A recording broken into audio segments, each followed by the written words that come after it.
गहरी रात थी। चांद अधूरा था, बादलों के पीछे छिपा हुआ और जंगल एक रहस्यमयी सन्नाटे में डूबा हुआ था। हवा में अजीब सी ठंडक थी और हर तरफ पेड़ों की टहनियां हल्के हल्के हिल रही थीं, जैसे कोई छिपकर देख रहा हो। रिया, एक खोजी पत्रकार, जंगल के रहस्यों को उजागर करने आई थी। इस जंगल के बारे में कई कहानियां थीं। लोग कहते थे कि यहाँ एक अजीब सा प्राणी रहता है जो इंसान से ज्यादा बड़ा है, लेकिन पूरी तरह जानवर भी नहीं। वह अपने कैमरे के साथ जंगल में बढ़ रही थी जब अचानक उसके कानों में सरसराहट सुनाई दी। कौन है वहाँ? उसने धीरे से पूछा, लेकिन कोई जवाब नहीं आया। तभी उसने झाड़ियों के पीछे एक भारी परछाई को हिलते देखा। यह कोई जानवर नहीं था, इसकी चाल इंसानों जैसी थी, लेकिन कुछ अलग भी। रिया का दिल तेजी से धड़कने लगा। उसने हिम्मत जुटाकर अपनी टॉर्च ऑन की और झाड़ियों की तरफ रोशनी डाली। कुछ भी नहीं था, लेकिन फिर उसकी नजर जमीन पर पड़ी। कुछ बड़े बड़े पैरों के निशान जो इंसानी पैरों से मिलते जुलते थे, लेकिन बहुत बड़े थे, और उनके चारों ओर गहरे पंजों के निशान भी थे। ये क्या हो सकता है?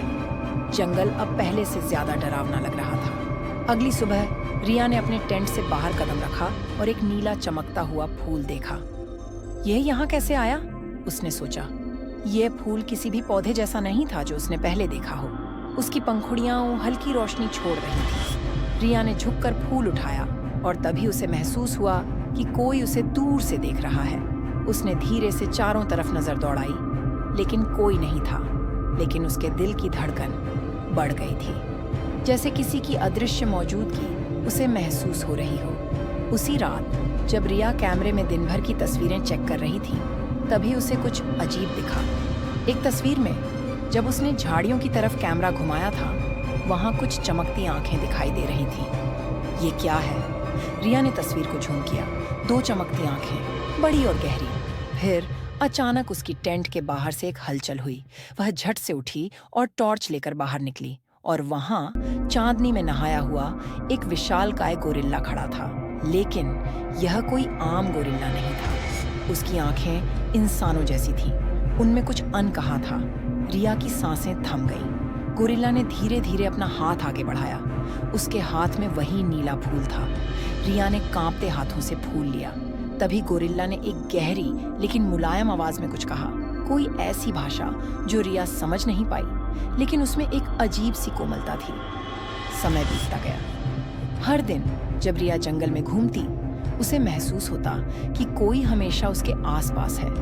कभी कभी वह उसे दूर से पेड़ों के बीच खड़ा देखती, कभी उसकी टेंट के बाहर उसके पैरों के निशान मिलते। एक दिन जब वह नदी के पास बैठी थी, अचानक उसे अपने पीछे सरसराहट सुनाई दी। उसने मुड़कर देखा, वही गोरिल्ला, लेकिन इस बार वह बहुत करीब था। रिया ने डर के बजाय जिज्ञासा से उसकी आंखों में देखा। तुम कौन हो? गोरिल्ला ने एक गहरी सांस ली और धीरे धीरे एक पत्थर पर उंगली से कुछ लिखने लगा। रिया के चेहरे पर आश्चर्य फैल गया। क्या यह समझदार है? गोरिल्ला ने पत्थर पर एक नाम लिखा, एड्रियन। एक रात जब रिया जंगल में अकेली टहल रही थी, अचानक उसे पीछे से एक भारी सांस लेने की आवाज सुनाई दी। उसने मुड़कर देखा, लेकिन इस बार वहां गोरिल्ला नहीं था। वहां एक आदमी खड़ा था। वही गहरी आंखें, वही रहस्यमयी चमक। तुम? रिया को अपनी आंखों पर यकीन नहीं हुआ। मैं एड्रियन हूं, उसने धीमे स्वर में कहा। तुमने जिस गोरिल्ला को देखा, वो मैं ही हूं। रिया की आंखों में डर और विस्मय था। कैसे? एड्रियन ने उदास स्वर में बताया, मैं एक श्रापित आत्मा हूँ। हर सूरज ढलने के बाद मैं गोरिल्ला बन जाता हूँ और सुबह होते ही इंसान। क्यों? क्योंकि इस जंगल पर एक रहस्यमयी जादू का साया है। सैकड़ों साल पहले मैं एक इंसान था, लेकिन एक राक्षसी आत्मा ने मुझे इस श्राप में जकड़ लिया। रिया के अंदर अजीब सा भाव उमड़ आया। क्या कोई तरीका है जिससे तुम्हारा श्राप टूट सकता है? एड्रियन ने रिया की आंखों में देखा। उसकी गहरी आंखों में एक उम्मीद की रोशनी थी। शायद अगर कोई मुझसे सच्चा प्यार करे, बिना डर के। रिया अब अपने दिल की उलझन में थी। क्या वह इस रहस्यमयी जंगल के गोरिल्ला से प्यार कर सकती है? क्या उसका प्यार एड्रियन को श्राप से मुक्त कर सकता है? जंगल की हवाओं में एक अजीब सी गूंज थी। दोस्तों, क्या यह प्रेम कहानी किसी श्राप से जूझकर जीतेगी, या फिर यह हमेशा के लिए एक रहस्य बनकर रह जाएगी? अगर आपको हमारी ये कहानी अच्छी लगी हो तो हमारे चैनल को सब्सक्राइब करें और लाइक, शेयर, कमेंट जरूर करें। धन्यवाद।